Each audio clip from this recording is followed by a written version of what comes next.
Hello and welcome to the Modern Fairy Sightings Podcast, where we listen to people's fairy encounters. But take heed, we're not talking about winged Tinkerbells here. These are real fairies, real encounters that took people like you and I by surprise. Stay a while and hear their stories. My name is Jo Hickey Hall, and I'm a folklore researcher.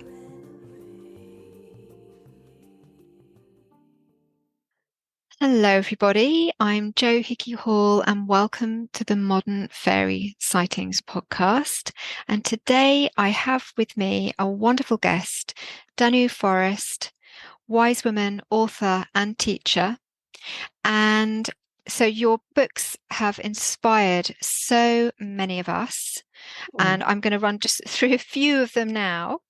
Wild Magic, which is, a real practical, helpful guide to anybody that is interested in Celtic folk traditions. The Magical Year, Celtic Tree Magic, and you brought out an oracle fairly recently, Celtic Goddesses, Witches and Queens. Thank you for creating that. And yeah, so welcome. And the reason that we kind of got in contact in the first place is because very recently, one of your books in particular was one that myself and my community, the Modern Fairy Sightings, became very interested in, which was the book about Gwyn ap Neath. We've just had a discussion about the pronunciation of this because it's spelled Nudd. Yeah. But it's pronounced Neath. Neath. Neath. The double D Neath. is Yes. a the sort of sound. I'm not a native Welsh speaker, so no doubt they will correct me. But yes, the further north you go, it seems to be more like Gwyn ap Neath. Or Neath. There's a kind of a front of the mouth thing going on. Yeah. Gwyn ap Neath will do. Gwyn ap Neath. So yeah, thank you for joining, first of all, and for creating that book, because we had a number of episodes which centered around this character. So I'm really interested, first of all, to kind of hear from you how this understanding and relationship with Gwyn ap Neath came around. Well, I think I've been aware of him. I've lived in Glastonbury for 23 years, and I was aware of him for several years before that. So that would take me, that would probably take me to kind of the late 90s, I guess. And at that point, I understood that he was a king of the fairies that lived in Glastonbury Tor. But I wasn't so hot on my research at that point and at that age. That was quite a long time ago. But I was always really drawn to this landscape, and I've always had a very close relationship with spirits in the other world and things like this. My whole family have always seen spirits.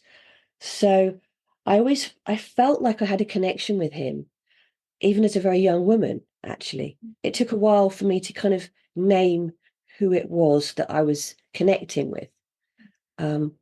But it kind of evolved into, I think this is Gwyn ap Neath. And he was very instrumental in me moving to Glastonbury. So Glastonbury is one place that's related to Gwyn ap Neath from the life of St. Cothlin, which is a kind of medieval Welsh saint. But he's also associated with the Black Hills in Wales and numerous sites in Wales as well. So we have to remember that he's a Brythonic god as well, or a lord of Annwn, perhaps. That's perhaps the most accurate way to put it. So he called me to live in Glastonbury as part of a kind of an initiatory process in my life, where I just kind of became far more empowered. I'd kind of got to my kind of, not quite my late 20s, but I was kind of a bit lost, and I wasn't very empowered, I guess. And I moved to Glastonbury and almost immediately began kind of writing an awful lot more. I'd always kind of been working in kind of covens and spiritual groups and things, but I began leading things and leading workshops.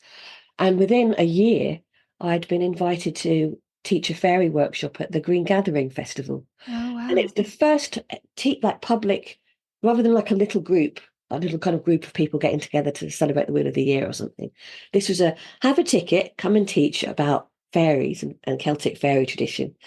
And I was quite nervous, but I got pushed by my friends. No, you know about this. Go do it. Go do it. And I was expecting 3 people in a tent, and I had this big Mm. marquee, and I walked in, and the entire place was packed. Wow.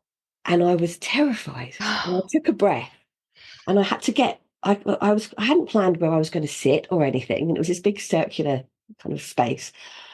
And I just felt him there with Oh, me, like this big male presence behind me. And I just stopped and stood there, and I just breathed for a moment. And I walked my way to the center, and a few people realized that I would be the person running this, so they moved out mm. of the way for me. And I lit a candle in the center, and I just took a breath. And I just waited until my heart stopped pounding enough Yeah. to kind of get my thoughts together. And it worked amazingly. I introduced people to the other world, and I introduced them to Gwyn, and people had well, it was extraordinary. At one point, I was getting people to just breathe, and I treated myself to counting how many people were in the marquee, and there was 89 people. Blimey. And my first ever public teaching. And it was terrifying. But I just Yeah. kept breathing. And people had experiences. One person named their son because they met their son in the other world Oh my goodness. whilst Yeah. their partner was pregnant. They came up and they said, I've met my son, and he's told me what his name should be, Oh. and things like this. And it was all, Mm. I just felt Gwyn Abneath there the whole time.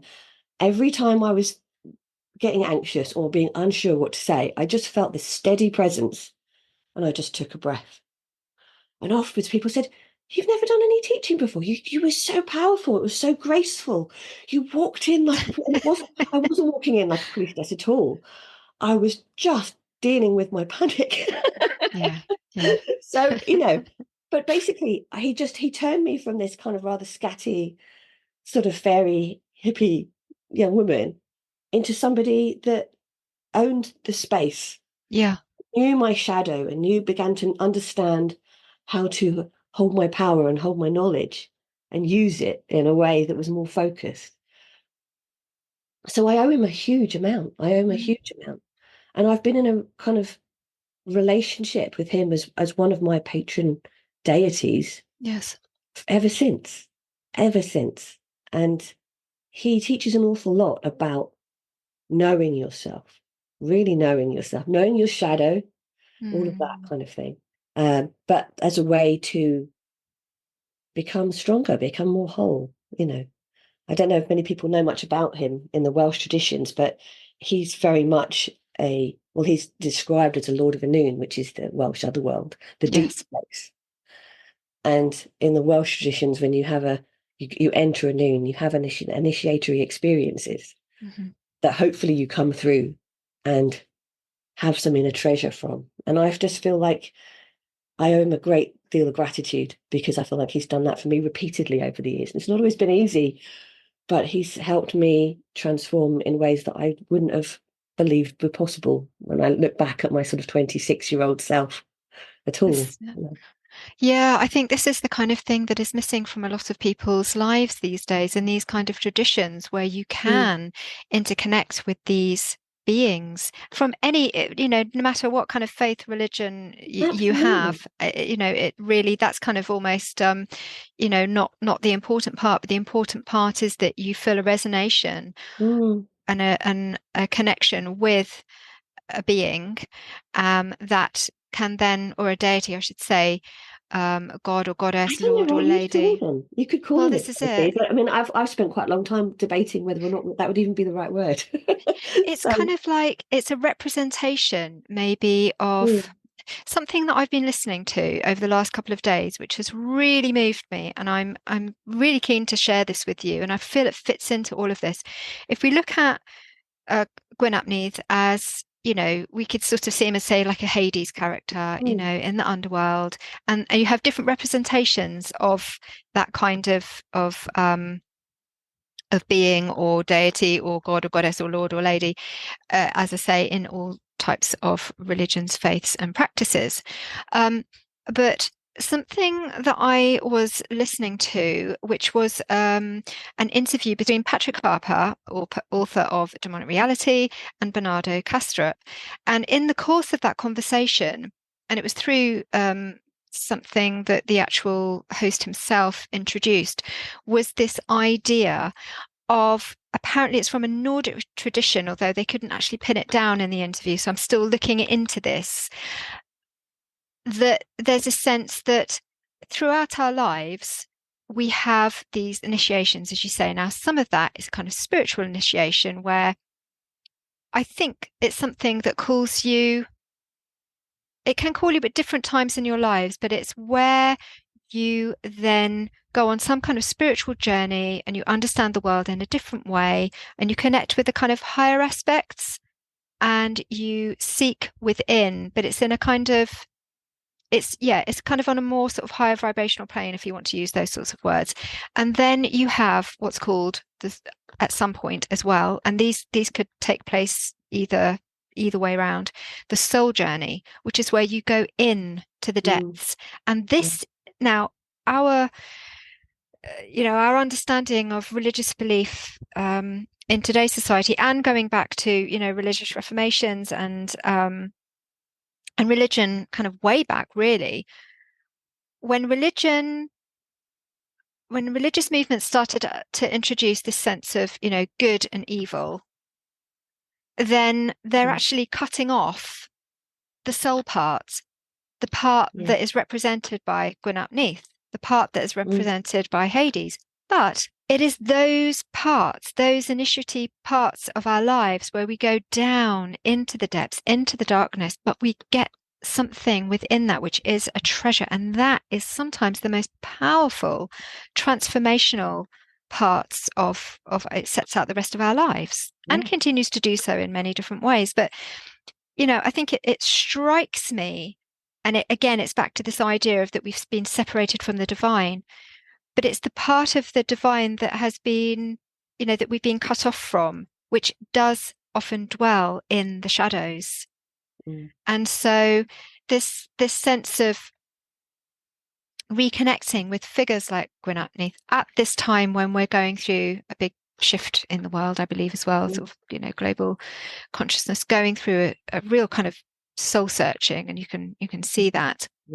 So I'm interested in that side of things, and the way that maybe people may be put off. So, for instance, you were talking about the way that you were initially called to Gwyn, and I'd like to ask you in a moment whether that came through certain images or dreams or symbols or signs in some way, as long as it feels okay to share that. Because I think that sometimes when people get on that road, they're a bit scared off if they encounter something that's a bit, oh, I'm not sure about this. This must be bad. And they back away because that's what we've been taught. But actually, we need to, this is where it's know yourself. Yes. Because then you find it within yourself to interact. So what do you think about that? I've become aware over the years that that place is where people stop.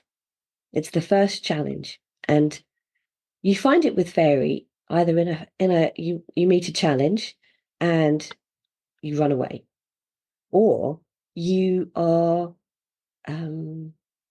you're shown something equally easy instead, and you accept that and you stop there.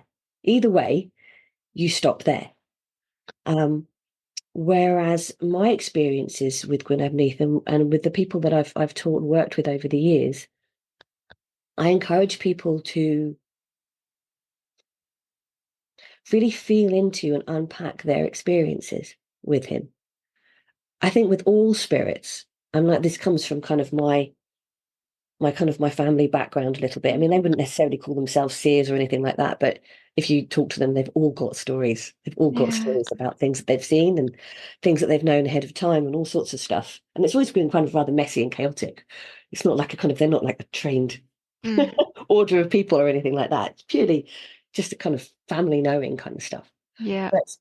But the difference between what you can see and how it feels, you know, that's the difference. Is that is you got to kind of have something in yourself that can help you navigate, that be present enough to yourself to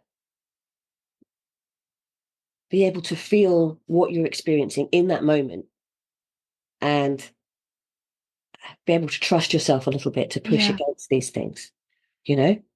So it's kind of, I always say with all forms of spirit, we have to go as independent travelers.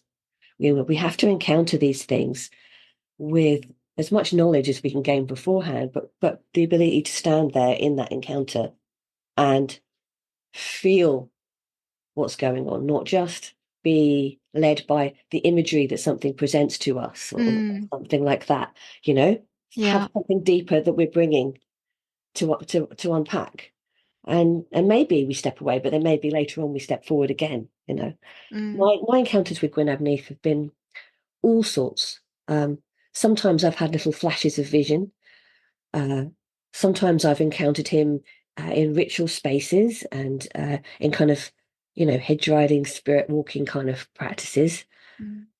Other times I've just felt him there as a presence. And over the years, I feel all sorts of presences over the years. And just in the same way as you could be, I don't know, washing up at the sink and somebody in your family walks in the room and you know who it is. You don't have to turn around. Yes. It's not Yes. necessarily even a psychic sense. The the footfall, the space being occupied by somebody, you know if it's your child or it's your partner, you know, Yeah. that kind of thing. I know when he turns up. I know his vibe, you know. Yeah. And other times I have very powerful dreams. I've been guided a lot by very powerful dreams. In some ways, those have been the places where the deepest stuff has been unpacked, Mm. where I've had to well, I haven't had to do anything. This is the thing, you see. I don't think they demand much. You either engage or you don't engage, and Yeah. that's down to you. It's your journey that you're on. I feel like with Gwyn Abneath, he likes to see me become stronger. He likes to see me stand. One of the things he does, that he's always done with me, I'm somebody who's naturally relatively shy. But as I've matured in life, I've become more effective in the world. Yeah. Yeah. It doesn't mean to say I'm not still quite shy, but it doesn't. I can engage quite happily, and I enjoy talking to people, and I enjoy things like this. Mm. But one thing that he would do with me, he did it a lot when I was younger, is I would feel him grab my chin and lift my head up. Wow. Yeah. Yeah, and Mm. what that says, what that says on its own, is really educational about myself Yeah. and about what he would like to see from me. And it's not been, you must do this, Danu, or else, Mm. or blah, blah, blah. There's no been kind of big, kind of, on high declarations at all. It's been a sequence of head up, straight back, you know? Yes. I had lots of dreams that were, I still, when I encounter him in dreams, these days, I feel like my relationship has changed quite a lot because I feel like I know him quite well. Mm. And he will test the boundaries sometimes. And what has the right thing to do has been for me has been to go, well, I'll do that, but I won't do that. And to hold my own. Not this is a God, I must do as I'm told. Instead come in as a fully empowered, mature woman and go, well, no. And then he'll laugh and he'll be like, yeah, okay, it's like it's tests.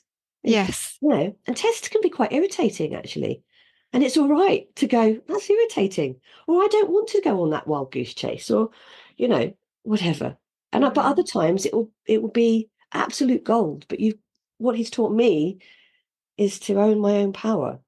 I had lots of dreams that were Gwyn Abneath dreams where he was pointing out to me, how can I explain this best? He was pointing out to me the difficulties of being a young woman in the world, put it that way, Right. encountering things like misogyny and poorly behaved males and things like that, right? Yeah, yeah. When I was a younger woman, and the the lesson that I had to draw from it was accepting that actually I was quite angry. I was quite angry at that feeling of prey to unscrupulous male energy, Yes. not just in any sort of particular individual trauma way, but in a kind of collective way Yes. as well.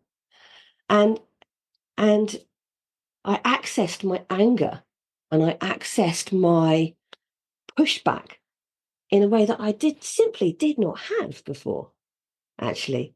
And as I did that more in dreams, I found I did that more in the world.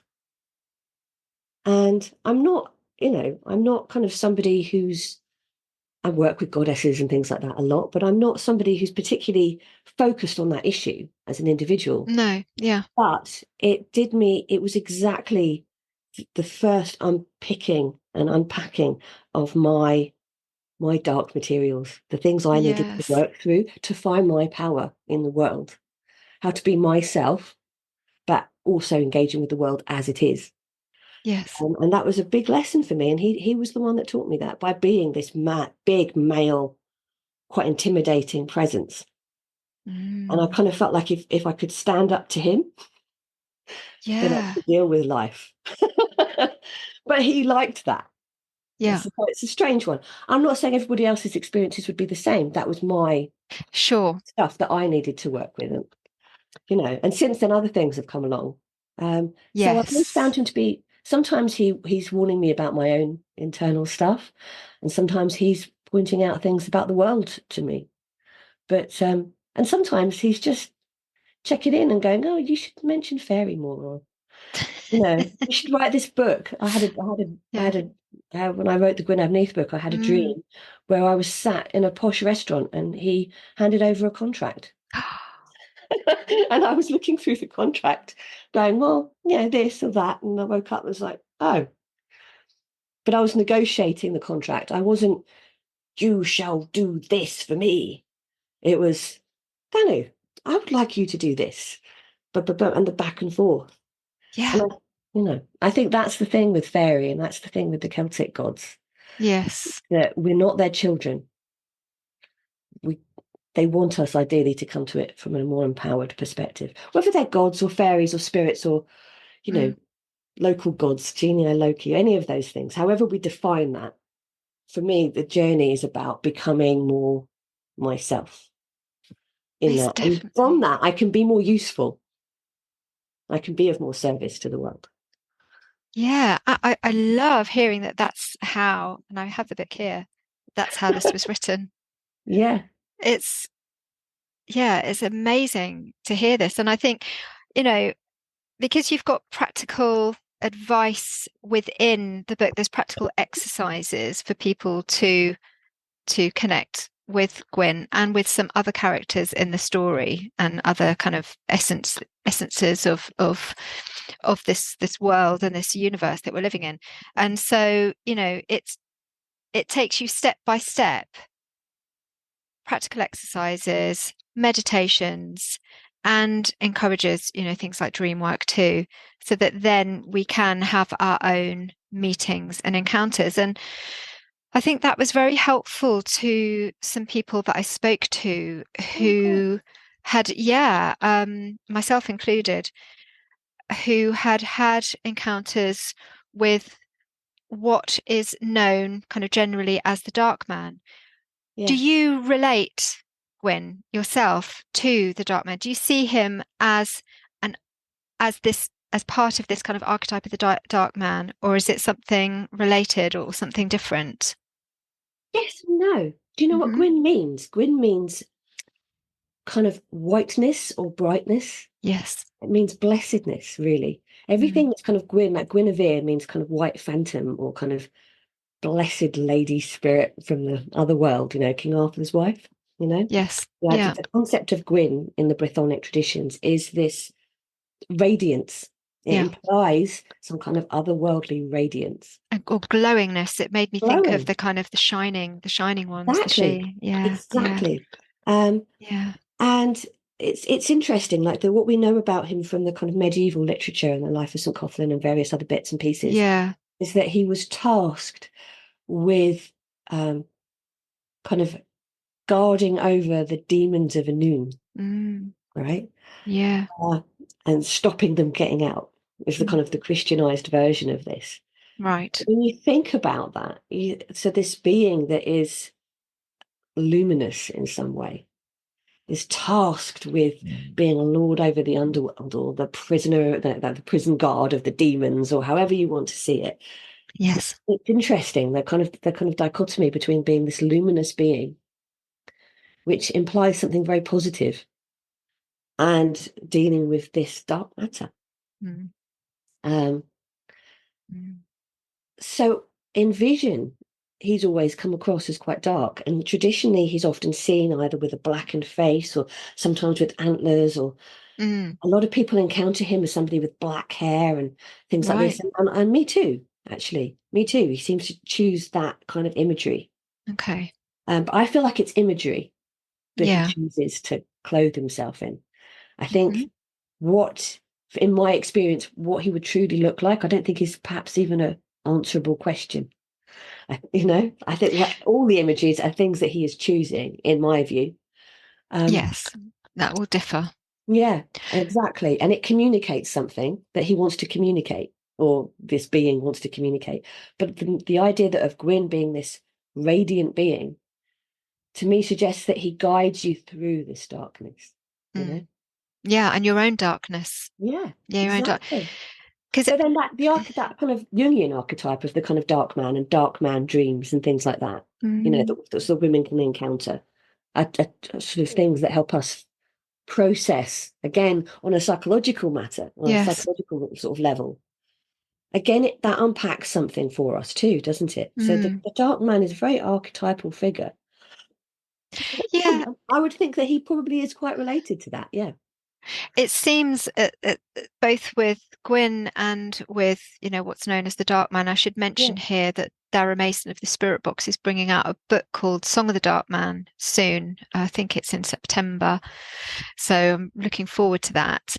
But in all of these kinds of encounters with these dark men and Gwyn, there's a sense of an invitation to transform, a transition of some Mm, kind, with that sort of initiation. And that will have different repercussions or journeys in different people's lives depending on what they've got going on at the time. But for them, it yeah. will be that kind of personal, meaningful to them, and something that they, if they should take it up, will lead to some kind of transformation. Is that kind of how you have sensed him too when you've Yeah. I'm guessing that people write to you about him and They tell you about their own experience. Is They that what you do. found? Yes, absolutely. Mm, They do. I get written to all the time about Gwyn, probably more than yeah. any other deity or kind of spirit being. And it's quite incredible the stories that come about for him, how people get stirred by encountering the invitation and the challenge that he represents. You know, um, it is very interesting what happens to people. Whenever I do workshops or I run a fairy course, and whenever people encounter him there, it's like there's an image of what how we all come across. Mm, People will bring all these expectations to.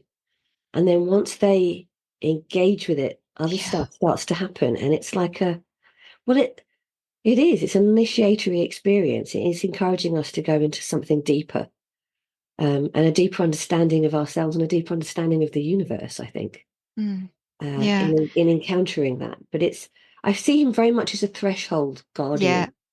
Yeah. He's in the traditional law, he works as a psychopomp a lot. And I've Mm, worked with him as a psychopomp. He's mm. very, very helpful in those kind of ways. That's But good I to know. feel like he's good at kind of consciousness expansion as well. Yes. See, I think it's one and the same thing in a way. is kind of leaving our mortal daily lives and unpacking something within us that's greater, that is connected to more things. I think that's what he seems to be all about, really. So as within, as above, so below, as within, so without, kind of stuff. Yeah. Yeah, and it makes me, I mean, I love in the book where you talk about St. Coughlin and the way that, he's there with his holy water and he sprinkles it, and all of a sudden, he has the traditional way of viewing that is that, St. Coughlin has, in the same way that St. Patrick did with the Yeah, serpents, that kind of yeah, tale, he has destroyed it, but actually, as your take on it, which I really loved, was that no, he just completely lost that opportunity. He no longer saw what was there. He no longer saw this other world. And he's back on Glastonbury Tor, yeah, and, he's back in the mortal world. And, that has so many, again, connotations with this sense that we are so very much led to just no, just concentrate on the mortal world, just concentrate on material. Don't cross that threshold. Don't take up that what is being offered in terms of initiatory experience. Just stay here. Just look at the things that are quotes real, and then we miss this other rich part of life, which is, as I was sort of talking about before, a sense of our soul.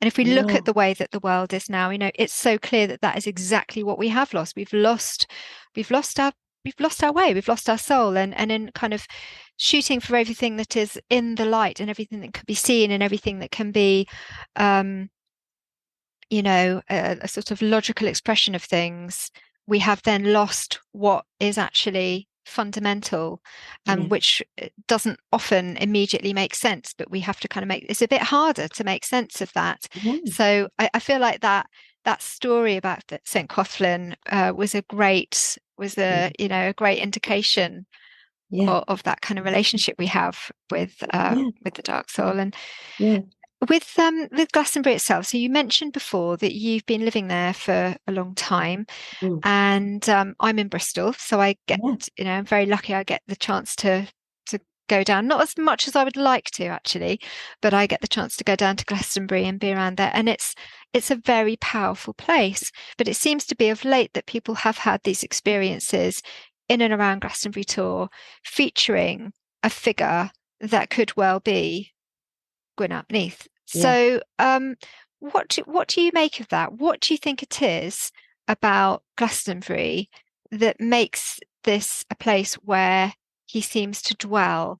And yeah, do you think that this is something that you've seen an uptick in lately? Because I personally have had lots of people writing to me saying that they have had experiences in and around Glastonbury and with mm, Gwyn underneath. yeah. I think that it's been going on probably forever, to be honest. But I think that the times we're living in now are particularly pertinent to understanding our underworld and understanding depth.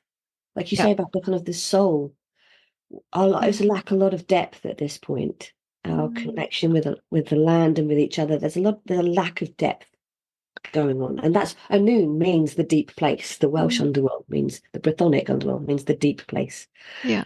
That place where we're tapping into something.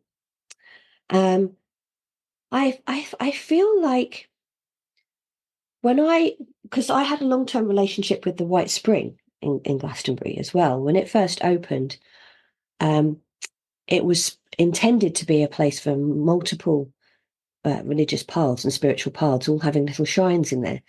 And Ah, I and my husband Dan, we got asked to do a shrine to Gwyn at the back of the White Spring. And Glastonbury being what it is, it went through various sort of iterations, and in the end, it ended up being us on one side and Bridget on the other. okay. And before then, not many people had heard of Gwyn, though people had had experiences um, of this kind of figure that they maybe understood to be the king of the fairies, or they encountered the sense of a large male presence on the tour, Right. Really? and Wow. that happened a lot. But at that point, when we set up a little shrine to him, and we painted a dolmen arch like kind of like an entrance to a barrow mound, Yeah. with the red and white dragons painted on it. It was just Mm. painting on the back of the wall. But the other side of that wall is the tunnels that go into the Tor. So we painted Right. the entranceway completely black, Yeah. so that it was like to use in vision to go into the Tor. Wow. And it was absolutely incredible. People were traveling all the way across the country to do all sorts of initiations and things like this. And for many years, I ran a specific Gwyn Neath Samhain rite in there, introducing people into the underworld to encounter Amazing. him through that Mm. entranceway. And it was absolutely incredible how people felt this call and then would find out about this place at the White Mm. Spring and then would come. And it was really exceptional times. It was incredible. And like, times changed and I had to kind of go on to other commitments and motherhood and all sorts of stuff like that. Yeah. But it was like something, it was like finally a name was being attached to an experience.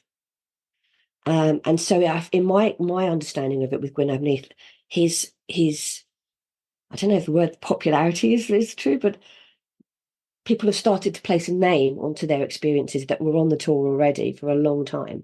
Right. I think there was probably a pre-Christian shrine to him or a figure like him on the tour before Christianity came to the town. That's Yeah. my belief.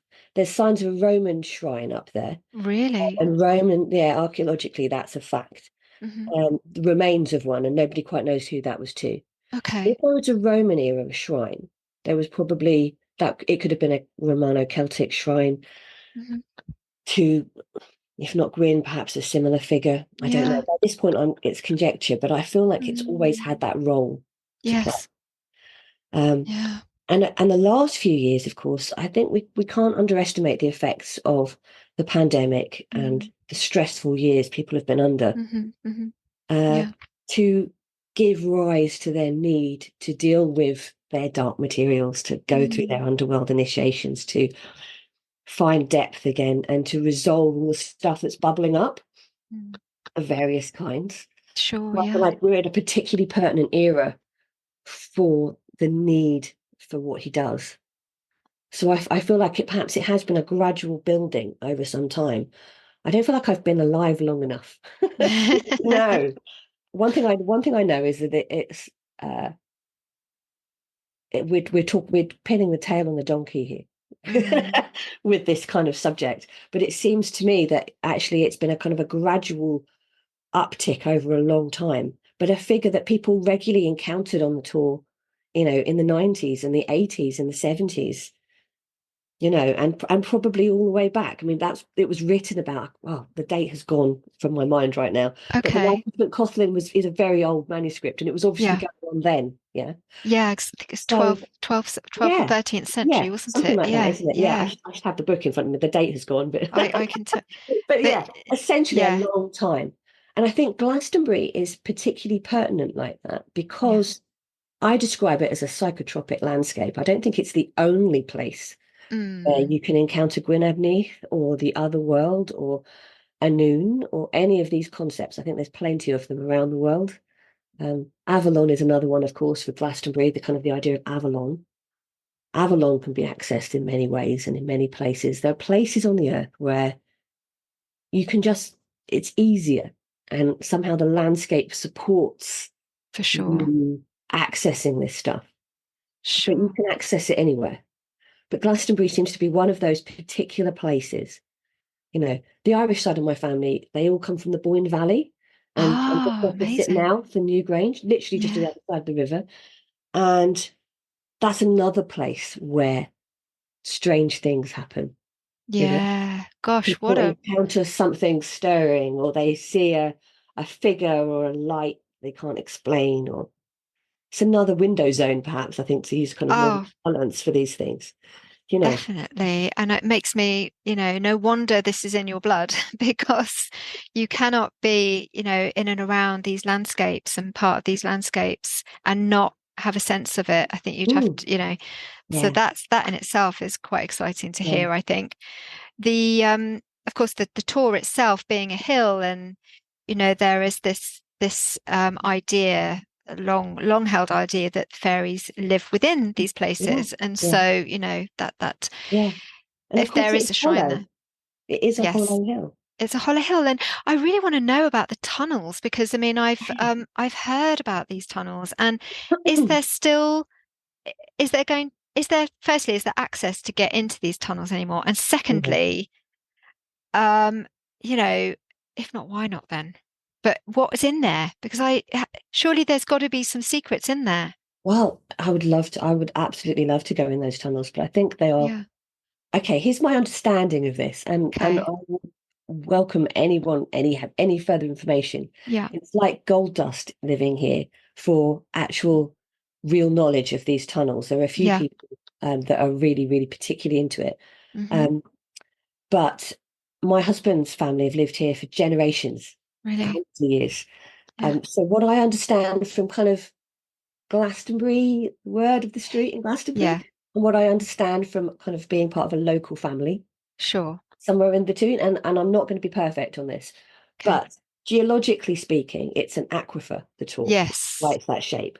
Can And you explain, whoops, can you explain yeah, what an aquifer so is, please? basically, water underneath is pushing up through the rock and everything, and that creates this kind of the typical Tor shape.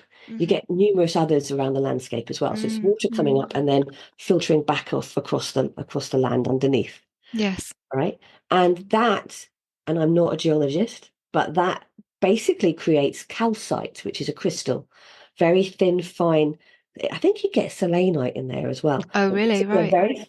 very fine stratified crystal. Hmm. It's like little thin crystally flakes, right? Yes. And it creates, so inside the Tor, there is pockets of water Yes. being pushed up. Wow. That's how we get the white spring and the red spring, Mm. right? Yeah. Chalice well. That's where the water's coming up. The white spring is the top layer of the water. Hmm. So that's rainfall and more modern water. And the red spring is the water pushing that all up, Oh, okay? right. Coming Yeah. from Yeah. deep underground. Mm. But these pockets are lined, literally lined with crystal, right? So Amazing. whether it's, I'm imagining, but I'm not sure, but my understanding is that this will be many large pockets Hmm. of water Mm. lined with crystal rather than a completely hollow space, Yeah. right? And Yeah. that crystal is very, very, very fragile, very fragile. It's like stalactites and Sure. stalagmites, it's kind of layer of the minerals from the water creating it. Mm. So in that sense, it literally is a glass hill or a crystal castle or however you want to, the old ideas about Yeah. Glastonbury Tor being an Inniswydrin, the glass castle. It's layered inside with crystal and pockets, probably pockets of space with water. So that's amazing geology. And people who are far more educated on that subject will probably be able to refine that idea. That's a rough pencil sketch of how it works. But the tunnels, um, so the tunnels are, I think they were intentional and very old to do with accessing the water for the Okay. town and for living here. Mm. I'm a little bit outside now. I'm literally exactly 3 miles from the Tor. So I'm not strictly in town centre anymore. But basically, to supply the water, all sorts of things have gone on in that landscape to be able to access the water Hmm. for the community. But the tunnels, I think they were bricked a little bit, but mostly they were there because they were naturally occurring crystal lined spaces. And quite frankly, over time, they're incredibly dangerous. Okay. Just that they ended up not, the brick part of them were not maintained. And of course, the lands, if you're entering a structure that is held up with calcite, Mm. it's not somewhere that's load bearing. It's not somewhere that you can walk in Mm. effectively without, you know, being incredibly dangerous. The collapse is most likely. So at some point they were bricked off. And then Okay. when the White Spring building was built, they were it was built there to access the water. The White Spring water actually comes through from above and over a little bit. They've engineered that in some way. But Okay. basically, the the tunnels that were there were bricked off, and the building was created in a kind of, again, the kind of natural place to make that water coming off the hill accessible, which I think was kind of Victorian era, something like that. I'm iffy with dates, but around then. So that's the building that the White Spring is in. So basically, at some point, you could physically walk in there, and there are numerous places where the waterboard and things can open lids and get into the spaces in the Really? tunnel as part of this engineering of the water. But presumably, I mean, I've only kind of peeked into one of those, and they've got kind of modern stuff shoring out that little space. Yeah. But to actually explore further into those spaces, it would be possible if you didn't weigh anything. Okay. I think is Yes. my understanding of it. But it's because it's such fragile, crystalline spaces. But it is crystalline spaces. It's quite incredible when you think about it. It's fascinating. It Yeah. really, really is fascinating. And is the entranceway that you created Mm. in that White Spring space, is that still there for people to visit and work with? Yeah, the wall is there now. The wall is there. It was plastered when we painted it. We had a flat surface. Uh-huh. Now it's back to the original brick. But essentially, there's still a Gwyn ap Nudd, or a horned god, space in that corner. Okay. And they've blessed them as well. They've honoured our wishes, because I got instructions, rare, clear instructions from Gwyn ap Nudd to keep that back wall clear. So not have a shrine against the back wall, have the shrine on the side, so Right. that you could walk through, so that the energy, the spirits, whatever, could walk through. And they've kept that to this day. So it's a clear wall now, rather than when everything in the White Spring gets wet and degrades and things like that. So now it's pure brick, old brick, but they've kept the space clear at the bottom. And people still, myself included, sit there and travel in spirit. It feels like a very potent space to me. I mean, that's just my personal connection and my own personal way of dealing with it and working with Yeah. it. But it's amazing to know that on the other side of that wall Yes. is an entrance to a tunnel in the tree. Yes. I'm planning to go down there with Amanda Mariamne Radcliffe, who is now around Glastonbury, and we're going Oh, to visit there together. oh, And because she works with the White Spring mm, and is very aware of its potent power there, but I hadn't realized that there was this access to the tunnels, and I hadn't mm, realized, aside from the Tor's connection, I hadn't realized the White Spring connection with mm. Gwyn ap Nudd. So I'm very excited to be going there. Do you ever run kind of courses or workshops down in Glastonbury to connect with I do Gwyn? little bits and pieces. I do more online at the moment, but that's a Right. mixture of childcare responsibilities and the Mm, last few years being kind of strange for everybody. sure. And I'm gradually Yeah. beginning to do more and more and more with groups out on the land, and renting little spaces and bits and pieces like that. Again, it's just picking up gradually. I'm so busy with my university work as well that it's been a real Yes. juggling couple of years. Everything went on hold, and then I feel Yeah. like I've put 4 years worth into the last two. Yeah. Tell me So about it. I'm kind of like, oh, but Yeah. actually, yeah, I'm beginning to kind of unpack and unfold things again, actually. But I Mm, have been continuously working with groups of people on the tour, and in the landscape around, and yeah, I can always be contacted for that kind of thing. Absolutely. I no longer yeah. volunteer at the White Spring. That was quite a long time ago now, but they are a wonderful group of people, and it's a very special and unique place. So, and it's gone through many iterations, and will continue to, I'm sure. Mm, But it's, yeah, the Gwyn ap Nudd connection there is very potent, I feel. And it kind of comes down to that red and white thing as well, the kind of red and white dragons, and is the red the feminine, and is the white the male, and all that kind of stuff as well, which is another huge subject. absolutely. That kind of ties in also to this idea of the sense of, connecting with spirit and connecting with soul, because in this Mm, discussion I was referring to Ari, and I should say that apparently that had come from this idea had come from Andreas Corneval or Corneval, Kornevall, who I have made contact with, and I'm going to be chatting to him about it too, because I really want to know where this idea came from. But the sense with that was that once you have had this kind of spiritual initiation, and then Mm.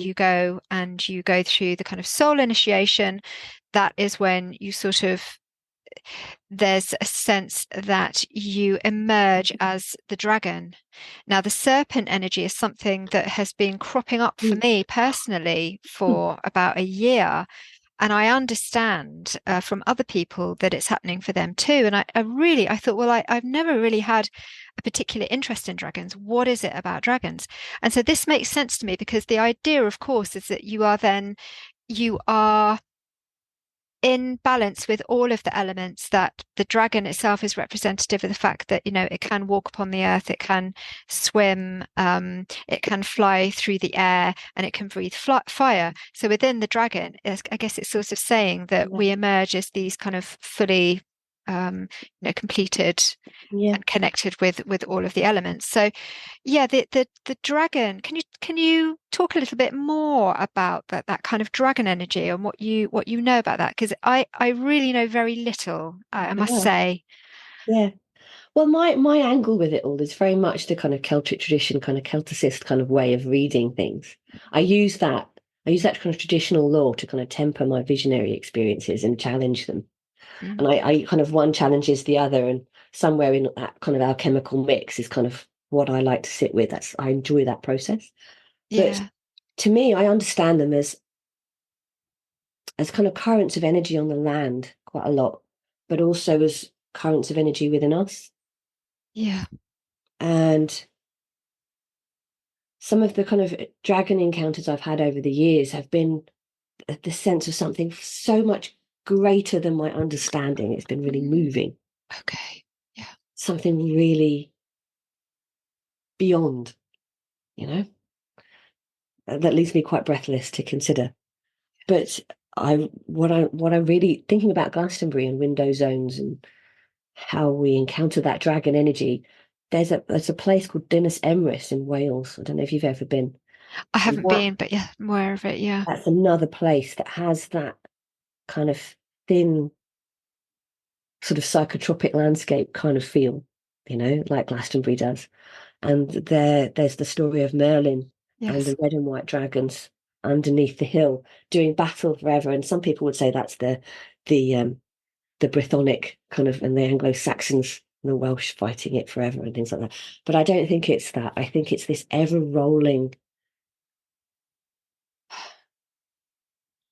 for want of a better way of explaining it, I would say it would be like a kind of a yin and yang kind Mm. of energy, or perhaps the two dragons on the Caduceus, the kind of Mm. the Yeah. two mixing together makes something greater than itself. Absolutely. Yes. So I don't feel like I've ever come to a fixed conclusion about dragons and that alchemical process within us, that by engaging with this stuff, I don't feel like I've got a sense of an end result in my No. other than a greater and greater and greater respect and gratitude for the magnitude of kind of visionary experience and the magnitude of reality.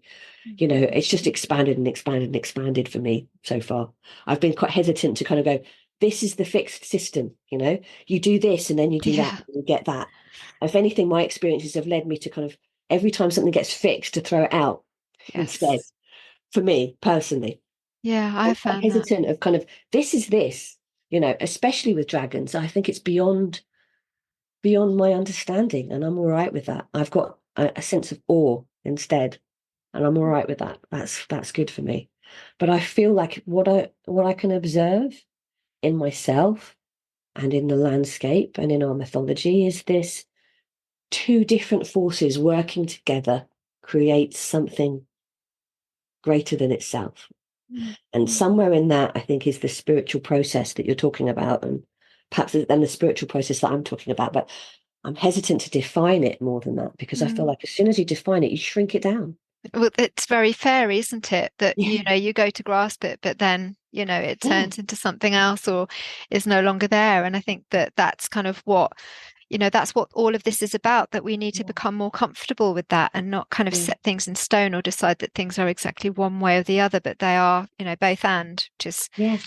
it ties into the sort of psychotherapy studies that I'm looking at too, really. So, it all kind of comes together in the end, but you can't sort of force it with your will or your logic. You have to feel it and you have to live it and you have to be guided. And that is how things are revealed. It's not something that you can take on and say, this is what I'm going to do and this is how it's going to look at the end. Exactly. What one person said to me recently, who was kind of, it was sort of tied into this dragon experience that I had. They said that once, dragons were a part of the land, as in the universe, and maybe that's the kind of understanding of the both soul and spirit and things in balance. And then they were banished, and now they are returning. And so that kind of struck me at the time, and I thought, again, like you, I don't know exactly what that means, but it feels good. I like that idea that there is this sense that they are, returning in some way. And I guess that what it means for us is that we are once again perhaps opening in a big way en masse to these processes that we have been shut off from, systematically over centuries and centuries, that we are in some ways returning to these mysteries. I think, like you said at the beginning, the idea of kind of Christianity and kind of monotheism, these ideas about good and evil, that can be very, very limiting. Absolutely. And I think as we detach from that, it doesn't mean to say that we leave behind any kind of moral compass. I think, in fact, perhaps our moral compass can become more refined rather than less. When we come to a more compassionate place in ourselves and our view of the world, we can actually become more moral, but perhaps less black and white about how we view things. So I think it's like we could gain something far better, far greater, by detaching from these kind of quite limiting constructs that we've all got culturally. I wasn't raised Christian at all, but nonetheless, we live in that culture. We live with these rules and these expectations and these kind of tendencies to kind of break off from experiencing something that we don't understand. We kind of, fairies are bad, all these kind of things, and they are dangerous, but doesn't necessarily mean that they're bad. No, nature itself, it's not sort of setting out to be good or bad. It just is. And perhaps that sort of, in a sense, that the sort of closing off is the illnesses that in our society, because there are parts of our society and ourselves that we just can't bear to look at, and so it gets buried, and that's when things get really tricky if we're trying to pretend that they don't exist. Exactly. I think this kind of reawakening and the work that you and I are doing, and sort of opening to these sorts of ideas and in our own way, is aiding that rediscovery for people. That I think the kind of reemergence of fairy in the last number of years, say sort of 5-6 years, has been quite profound, and I think that's kind of it shows that something is happening. And so it's really exciting to see the work that you're doing with your books. Which is the latest book that you are about to release? Because well, yes. So the Oracle deck came out last winter. Celtic Goddesses, Witches and Queens. That was a real treat to write, actually. I'd never written an Oracle deck before, and I really enjoyed it. It was really lovely. I kind of aimed for it to be a kind of a devotional tool, really, to help us connect, and that balance between what we can really know, like what does the literature say, what does the archaeology say, what does the folklore say, what does the name mean, and how we can engage with that on a more spiritual level. I really enjoyed putting those two together. But I've also got a small book on Ceridwen coming out in November. That's really working purely with the sources for the Ceridwen and Ceridwen's initiation with Taliesin, and the kind of forerunners of that folkloric tale. Kind of Ceridwen's cauldron and Taliesin kind of getting burnt from the cauldron and becoming Taliesin, basically becoming an enlightened being, as an initiatory process again. Yes. So it's a deep dive into that that mythological process from that folkloric tale. A bit like the Gwyn Neath one, with a few kind of tips about Hmm. connecting with Cerridwen, and little bits and pieces that we can do to kind of guide people in, but also like an unpacking of what we know about her as a being. Yeah, Because I feel like that can be really useful. It's important to learn from people who've come before. We sure. should if we can. That's my view anyway.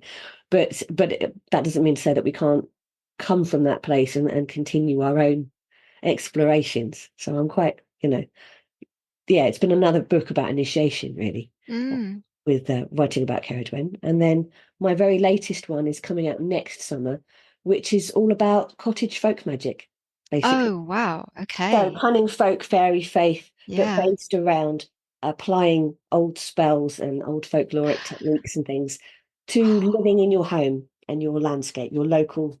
Wild magic was very much out on the land, and this is Mm. very much hearth and home Oh my stuff. goodness, I can Yeah. feel the excitement. That's, I've I really enjoyed think, it. It's been lovely. Kind of, I put in sort of so many kind of old spells and things like this that I could find, and old Gaelic charms and translations and things that, because I feel like we could adapt that kind of stuff as well. It's yeah. it's it's again, it's kind of history from below, really. It's kind of Mm. our roots as magical practitioners and things like that is kind of, Yeah.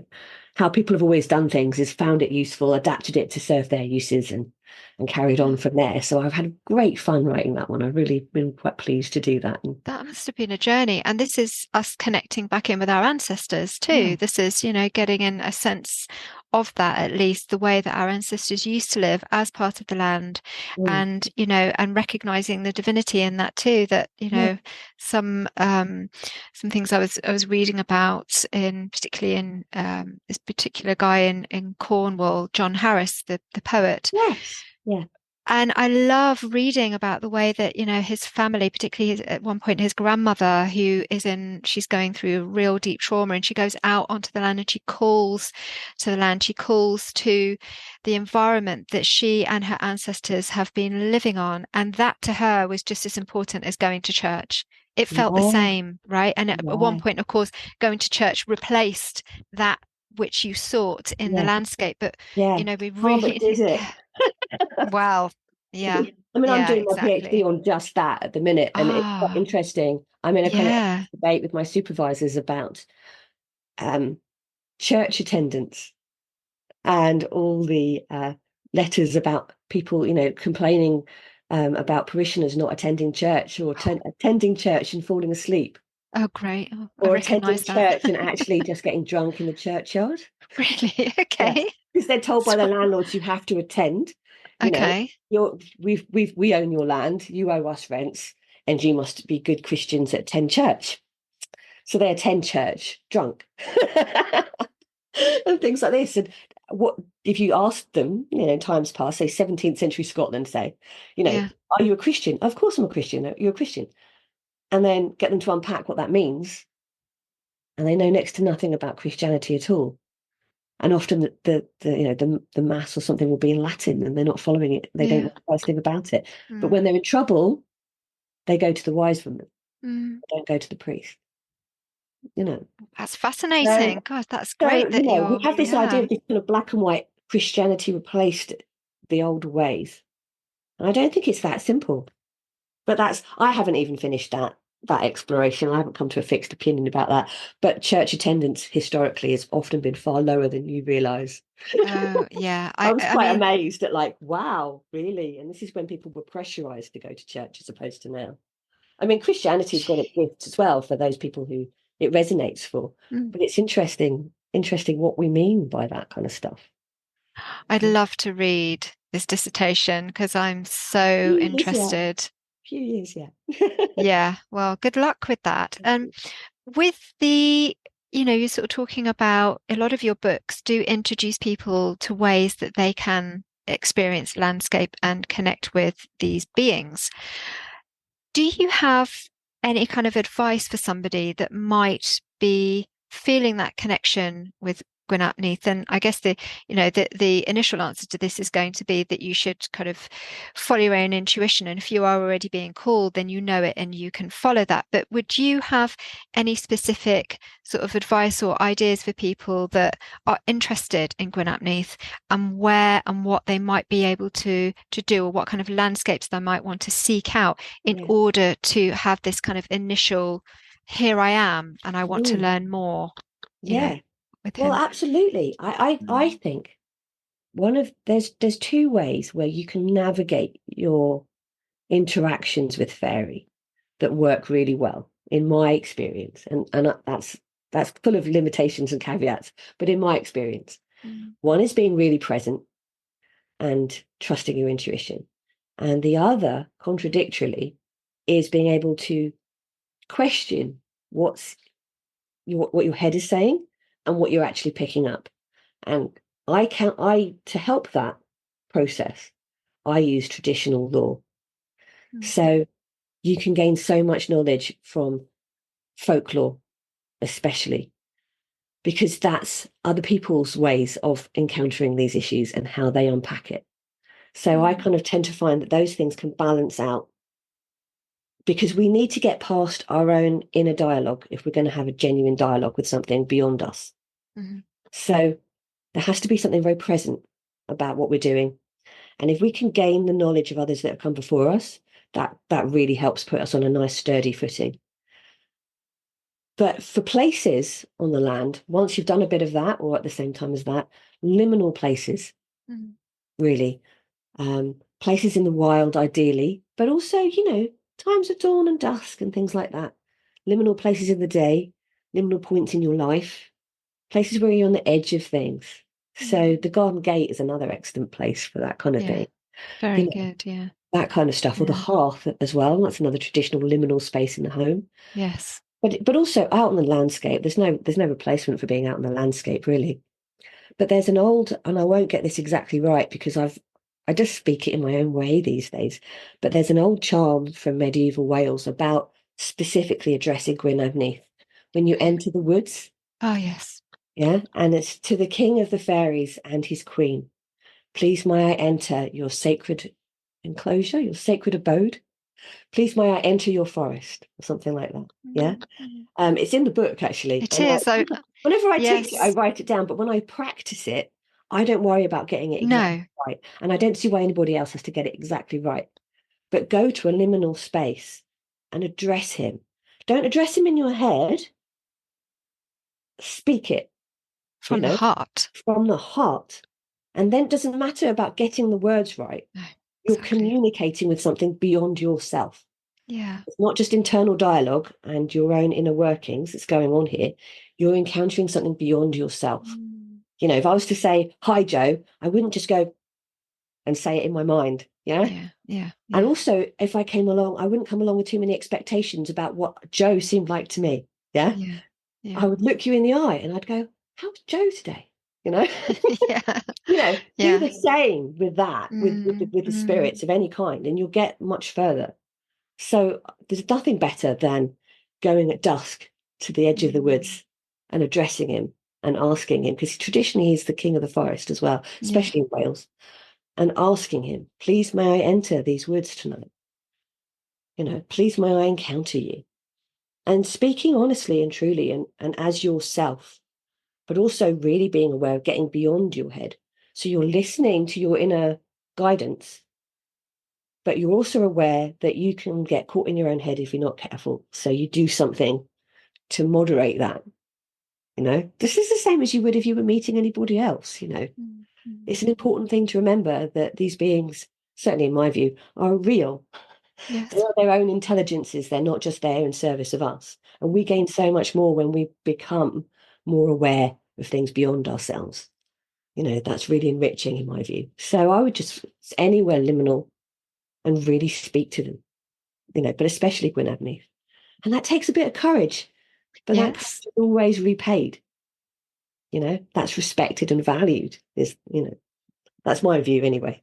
There's plenty of others, I'm sure. That's just my way. Yeah, I appreciate that you're, putting this out there for people. And you're right that sometimes we get ourselves in a bit of a twist and thinking, oh, we know what's the right way to do something. And Mm, actually it's working with intent, as you say. I mm. found that the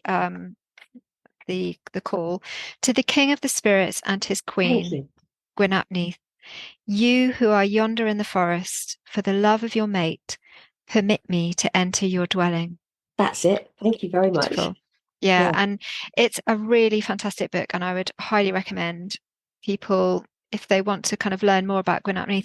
And I would really love if you could, come back on as well, so we can talk about wild magic Oh, I'd love to. and the journeys that are possible within that too, because there's a lot there. But also, congratulations on your new endeavors, Thank and you. good luck with your PhD too. Because I might need it. I know, well, I need to talk to you more about that. So I think it would be great, to have you back on Well, it's lovely to be here. for more chats, because there's Really a lovely to lot be here. to get through. And I think there's a lot to learn too. So thank you for everything Oh, that you're thank you for doing. having me. I love chatting with you. It's great. It's fascinating. Yeah, it's been I feel like I've brilliant. learned a lot from you as well. Well, thank you. And do you have a best place for people to contact you, buy your books, and Yeah, generally yeah. catch up I'm with what quite you're doing? Googleable. I've got a website, danuforest.co.uk, and I'm available. I can be found on Facebook and Instagram.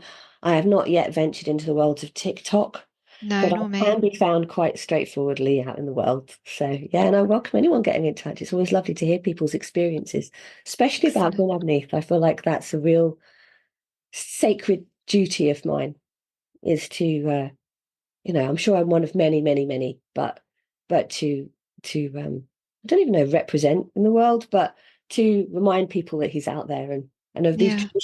traditional ways of connecting with him and knowledge that we have about him and how that can inform people's experiences, I think is really important. What he teaches is really invaluable, I think, at this time. So thank you It very much for inviting me to speak about it. Thank you. It very much feels of this time, and I think we're lucky to have you here as well, particularly, you know, at in Glastonbury. And if you are going to be doing any courses or workshops or talks or Yeah, anything like that, let us know, yeah, because I know lots of people who'd be interested to yeah. follow that and come along. Oh, fantastic. Yes, I do Yeah, teach two online courses continuously for years now, and I take excellent. apprentices occasionally when I've worked with them for a while in various forms. So there's Wow. lots of ways to connect with me. Yeah, Yeah, but I'm looking forward to opening that up a little bit more now. Now I've yeah. caught up with a few things, and I've kind of got a few. I started a couple of years ago with a long list of stuff and books and contracts that I had to fulfill. Mm. And I'm finally getting on top of things again, which is fantastic, So yeah, I'll be doing more in town as well, and out and land in various places too. I often teach in Avebury and in Wales as well. So Oh, excellent. Well, I'd like to come and join for one of those. So I'd love yeah, to have you. yeah. And I'll let people know, as and when those are happening. So yeah, Oh, thank you. uh, Thank you very much. have a great day, You and too. yeah, speak again soon. Yeah. Okay. Take care.